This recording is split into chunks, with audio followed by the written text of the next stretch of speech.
இந்த அரோட்டி மாவுன்னு கேள்விப்பட்டிருக்கீங்களா? அந்த குடல் புண்ணுக்கு இந்த அதாவது இந்த குழந்தைங்களுக்கெல்லாம் வந்து லூஸ் மோஷன் போயிட்டு இருந்தாலும் பெரியவங்களும் அப்படி தான். அந்த அரோட்டி மாவு நம்ம அந்த மளிகை கடையிலாம் கிடைக்கும். ஒரு 15 ரூபா 16 ரூபா ஒரு கிராம் கணக்கில்.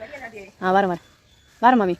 அப்போ அந்த இதை வாங்கி நம்ம என்ன பண்ணுறோன்னா அது காய்ச்சி கொடுப்போம். லைட்டாக உப்பு போட்டு அது வந்து லூஸ் மோஷன் எல்லாம் கண்ட்ரோல் பண்ணும். குடல் புண்ணுக்கு நல்லது, எனர்ஜி. அந்த செடியை நீங்கள் உங்களுக்கு காட்ட போகிறேன். எங்கள் வேலையில் எப்படி இருக்குன்னு பாருங்கள். எங்கள் வேலை வந்து காடு பிடிச்ச மாதிரி இருக்குது. ரொம்ப நாளாச்சு அதை பழதளிச்சு ஆனாலும் காமிக்கிறேன் உங்களுக்கு. ஓகே, இந்த தோட்டத்தில் அரோட்டி மாவு இலை கிட்டத்தட்ட இந்த லீஃப் பாருங்கள். லீஃப் வந்து மஞ்சள் மாதிரியே இருக்கும் பாருங்கள். மஞ்சளோட இலை மாதிரி இருக்கும் அந்த லீஃபு. அதோட வேரில் தான் ஆக்சுவலி அந்த கிழங்கு இருக்கும். நான் உங்களுக்கு கிழங்கு லைட்டாக தோண்டி எடுத்தேன். ஏன்னா கிழங்கு வந்து ஆக்சுவலி வளரல பாருங்கள், சின்னதாக இருக்குது. இந்த பார்த்தீங்கன்னா குட்டியாக இருக்குது. இது அந்த கிழங்கு பாருங்கள், தெரியுதா? செடியோட வேறு கிழங்கு இது நல்லா பெருசாக வளரும் கொஞ்சம். அப்போ தான் அது வந்து மாவு வைக்கும் அந்த கிழங்குல. அப்போ அது பிறகு நம்ம பிள்ளைங்க வேக வச்சு சாப்பிடுவோம். இது வேக வச்சு சாப்பிட மக்களே நல்ல நார்ச்சத்து, சுகர் எல்லாம் வராது. நல்ல ஒரு உணவு. இந்த உணவை வந்து மக்களுக்கு தெரியுதா என்னன்னு தெரியல வெளியே. ஆக்சுவலி இது ஒரு நல்ல ஹெல்த்தி ஃபுட்டு. காலை டிஃபன் கூட எடுத்துக்கலாம். அந்த செடி உங்களுக்கு அழகாக காமிக்கும் பாருங்கள். லீஃப் பாருங்கள், கிட்டத்தட்ட மஞ்சளோட செடியோட இலை இருக்குது பார்த்தீங்களா? அதே மாதிரி இருக்கும். இந்த பாருங்கள், அந்த லீஃப் தான் ஃபுல்லாக பார்த்தீங்களா? தெரியுதா?